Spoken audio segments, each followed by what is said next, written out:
And we're back with a quick Rimworld tutorial on drugs. Now, these 4 drugs here are the most important drugs in the game in that they don't cause addiction instantly. All of these drugs over here can or will cause addiction. For example, Wake Up here has a 2% chance of causing addiction the moment you take 1 tablet, which means if you give it to 100 pawns or take it 100 times, assuming you space out enough, 2 pawns would get addicted. That makes it very dangerous. Addictions are very uncomfortable, so let's just start with the easy stuff. Beer can be safely consumed once a day, gives you plus 10 happiness, lasts for about 5 hours. Psychite Tea plus 12 for about 7 hours, Ambrosia plus 5 for about 16 hours, and Smokeleaf plus 13 for 12 hours. Now, these can only be taken once every 2 days safely. This can be taken once a day safely. This means you'll want to go into Assigned, change and go to the drug policy and make your own. This is my preferred drug policy of choice. What you want to do is make sure you've turned off people taking them for their addictions, turned off taking them for recreation. You don't want them taking these and messing things up. And then you set it so that they can have a beer every day if their mood drops below 36%, and recreation to any. For example, if we put this at 100% or any, that means that every day they would have a beer. We don't want that. We only want them to take a beer when they're feeling a little bit unhappy. So at 36% chance, that's normally where pawns are getting into close to mental break territory. So they'll pop down a beer, boom, you're good to go. Putting 2 here means they'll keep a couple in their inventory at all times, meaning even if they're in the field, they've definitely got a beer on them. Then after that, next up, you've got your Psychite Tea. Psychite Tea, you can only take that once every 2 days, which means we've set it to every 2 days, 35% mood. Then you've got your Ambrosia at 34%, and then Smokeleaf is all the way down at 30%. You want to stay away from Smokeleaf. It is far more dangerous than you think. The leftmost screen is your pawns, just your regular pawns. On the rightmost screens, the 2 of them, that's your pawns on Smokeleaf. Basically the exact same scenario, exact same enemies, weapons, equipment, in fact, identical pawns. The only difference is the pawns on the right, they're high on Smokeleaf, which drastically reduces their consciousness, which makes them just, well, terrible at shooting and defending themselves. This is why I always put Smokeleaf as the last drug of choice. Use everything else first on the grounds that this makes your pawns terrible at combat. Yeah, this will go on for a while. The ones in the middle will just about win, but I think 2 people get downed, and the ones on the right, they lose. They actually lose, which is incredible. I ran this about, say 10 times with each one, and the pawns that were, untouched by Smokeleaf were fine. I think they had 1 or 2 downs, like 1 or 2 of the pawns got downed, and the ones on the right, they lost consistently. They just always turned out worse. Do not give your pawns Smokeleaf regularly. The rest of these drugs do have some niche uses. For example, this pawn here is moving at 4.44. The moment they pound down some go juice, that goes straight up to 6.6. This means they can outrun most animals. In fact, they can outrun just about everything, including enemies. This is really great for your first trader. Give your trader some grow juice. If they get themselves into danger and they're going to get run down and killed by animals, well, you'd much rather take the 2.5% chance of getting addicted to go juice, pound down the go juice, and survive. Also, you can give this to someone with a sniper and the quick shooting trait, and they can solo whole raids early on in the game. It is a risk, but early on, it can definitely be worth it. Later on, when you can get into bionic limbs, things like that can speed up your pawns without the need for go juice, you will no longer need it. But early game, this can be quite a useful little tool to have in your toolbox. It also does other things like increasing your consciousness, movement, manipulation, talking, eating, sight. They're much better at fighting and all that. But if you have no way to deal with the addictions, you're better off just only using it for the speed and getting out of danger. Also give these to your hunters early on before you get your hands on jump jet packs. Giving these to your hunters means if they're about to get run down by an animal that's going to eat them, they can just pop the go juice and leg it. Next up, we have Wake Up. This completely restores the sleep meter of a pawn, meaning they don't have to sleep for that cycle. Very useful. Unfortunately, 2% chance of addiction no matter what, which means you've always got about a 1 in 50 chance that the pawn that takes it will then have a massive addiction. It is a problem. So generally you can't use this anymore. This used to be safe, as in you could have 1 dose of it and be fine, but I think that might have been why Australia banned this game briefly, was you couldn't have games that didn't have nasty side effects, didn't have drugs that didn't have nasty side effects. So now that's kind of become, well, much more risky to use. And then you've got your panoxycillin. This stops you from getting plague, malaria, and a bunch of other random diseases. And honestly, on smaller colonies where every pawn counts, this can be quite useful. Once you get to a large-sized colony, though, you generally just have medicine to heal everyone. It's useful, but I definitely do not go out of my way to get my hands on it. Usually I just sell it. Your mileage may vary. Luciferium, or the Devil's Bargain. This is a great drug. Makes your pawns faster, better, pretty much just generally all-round amazing. The problem is, once you take it, you have to keep taking it every 5 to 6 days, or the pawn will go berserk and then die. Unless you've got many, many hours in this game, I wouldn't recommend going this route. You mess up and it can cost you pawns. But if you want to take a walk on the wild side, an entire colony full of Luciferium pawns is incredibly powerful and useful, just for the healing alone. Though genetics have kind of weakened that with the newest DLC pack. When it comes to the two hard drugs, Flake and Yayo, Yayo is the one you would take if you wanted to actually really increase the mood of your pawns at the lowest risk of addiction. Honestly, it should never really get that far. Flake is the drug you make to sell. This is pretty much purchased by every single trader. It weighs very little, and it's the best cost benefit for your psychite. So yes, this is the stuff you will make absolutely oodles of to sell on to lots of traders. With our basic drug policy in place, Daisy is about to dip into the 35% mood bracket. We're going to undraft them, and they will go grab some go juice to put it in their inventory.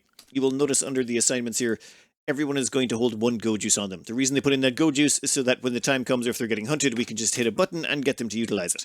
And then once they've got that, they should immediately go over and grab a beer because their mood is dipped too low. And then they grab a table. Boom, how's your mood looking right now? Not great. There you go, plus 10 alcohol warmth. Now, this is a common thing. Their mood is dropped to 33, which means they're going to go over and pop some ambrosia, even though their mood's going to cap out very shortly. This happens. There's no real way around it. You just have to hope that your pawns do their drug thing before it. And yep, they'll immediately go and top up on all the other things.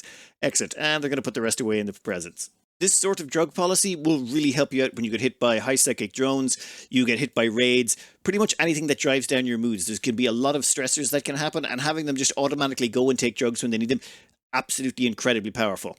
One thing for psychic drones, psychic foil helmets that protect you from it are usually great. Unfortunately, with all the DLCs, right, if you've got all three of the DLCs installed, it's diluted down the market so much, you'll probably only be able to get about 4 or 5 of the psychic foil helmets in an entire run. It's crazy how rare they are now. This is a psychic soothe pulsar, and effectively it is pretty much like a drug. It just comes with a few caveats.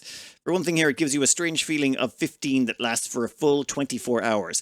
That is crazy good. It doesn't come with any chances of addiction, withdrawal, anything like that. It's just a straight up plus 15 for one day for everyone in the colony.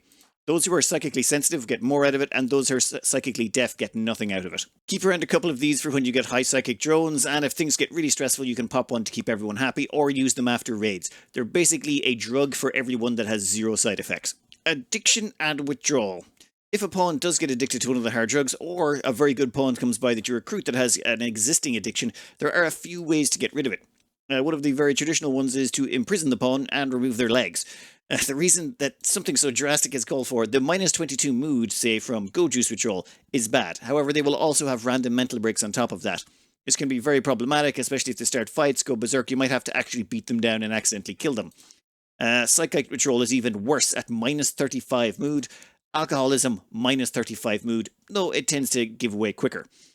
Instead of chopping off their legs, another thing you can do is just feed them full of other drugs, basically. If they've got a psychite addiction, they can't have psychite tea, flake, or yayo.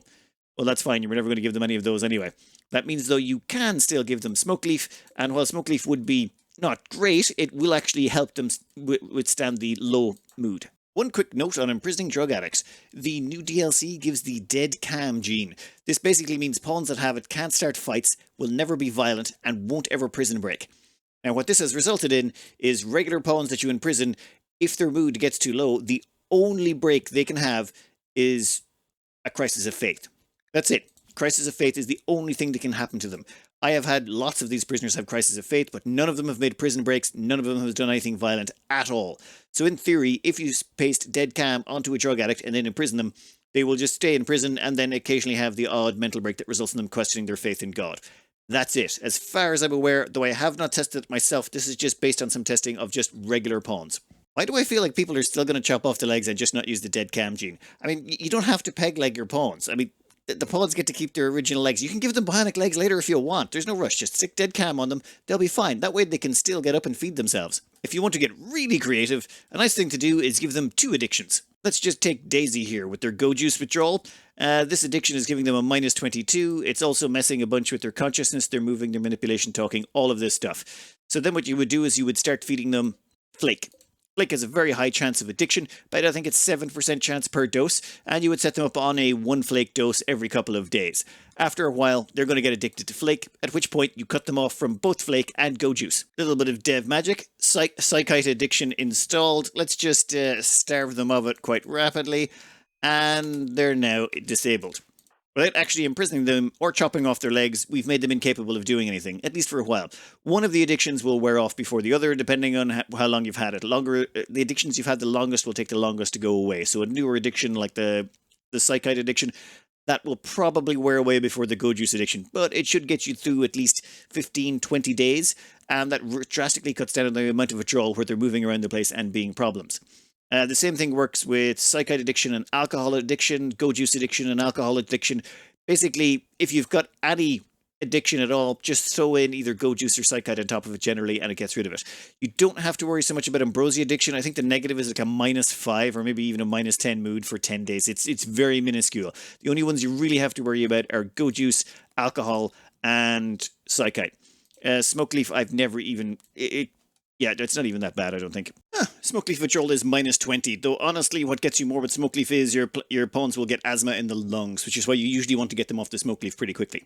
Now, one thing that you will probably not realize instantly, if you don't have this ticked, as in 4 addictions, if you disable their 4 addictions tick and they have a Psychite addiction, and you have said, no more Psychite, they won't go after the drugs by themselves. So long as they're sane, conscious pawns, they'll be fine. What might happen, though, is they might have a mental break and try and get into the Psychite and then reset their whole countdown timer on their withdrawal. So, in those instances, you would want to stop them from getting into the Psychite. So what you could do is you could wall off the Psychite, you could put the Psychite into a transport pod. There's several ways you can just destroy all the Psychite or sell it all off so that you've no Psychite on base. But so long as they can't gain access to any Psychite, that's good. However, if you're running a drug empire, that could be problematic. So another thing you can do is you can knock them unconscious using EMP grenades. And let's just chuck a quick one down there on top of them, and poof, they both take a nap. So if they were having a mental break, getting knocked unconscious will reset that, and then when they wake back up again, they should keep going about their day. This also works with pyromaniacs and a bunch of others. What you do is you give them one of 4 things. You either give them a learning enhancer, a circadian half-cycler, a neurocalculator, or a circadian assistant. All 4 of these are brain implants that are susceptible to EMP.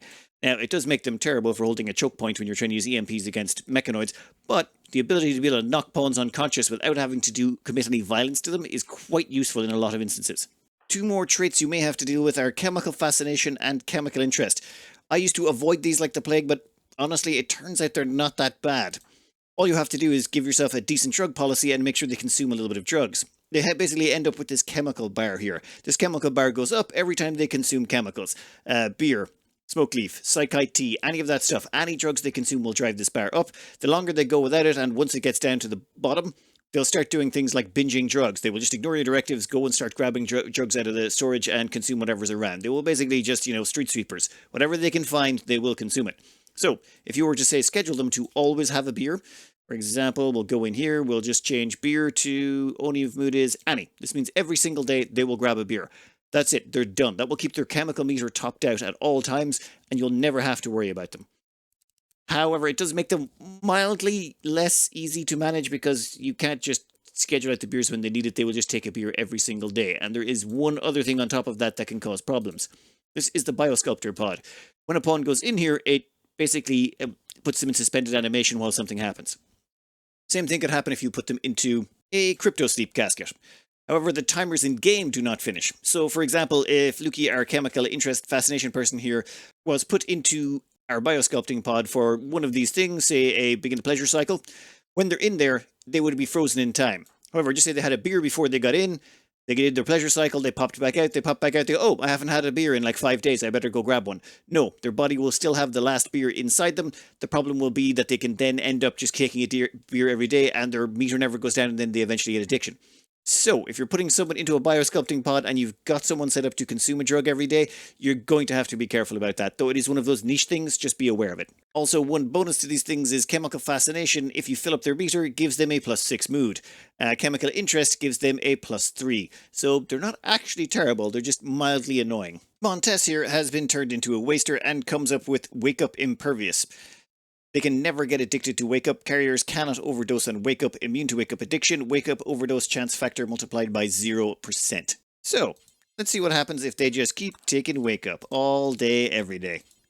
40 tablets of Wake Up later, still no addiction, no overdose. Once you have absolute imperviousness to a drug, you can take as much of it as you want. In theory, this pawn could just pound Wake Up every time they get sleepy, and they would never need to sleep ever again. It effectively gets rid of sleepiness. That's assuming, of course, you could afford that much Wake Up all the time. There is also genes that make you immune to Psychite. Psychite is Flake, Yayo, and Psychite T, meaning you can pound those all the time. There's ones that make you immune to Go Juice as well. All of these genes are very, very useful. However, the dependency ones are probably the best because they give you points to actually play around with, and purchasing all these drugs in large quantities later on in the game is much easier, especially when you have access to Flake production. In my opinion, Psychite immunity and Go Juice immunity would probably be the best. Go Juice would allow you to pound it down as much as you want to get back your Psy focus, and Flake can really jack up your mood because you can get Flake, Yayo, and Psychite T all on top of each other without any risk of overdose, and the massive mood bonuses that gives you would keep you nice and stable. Being immune to Smokleaf seems kind of weak. And alcohol as well. As a final tip, zone all of your animals out of your drug areas. Having a cat get addicted to luciferium is a death sentence.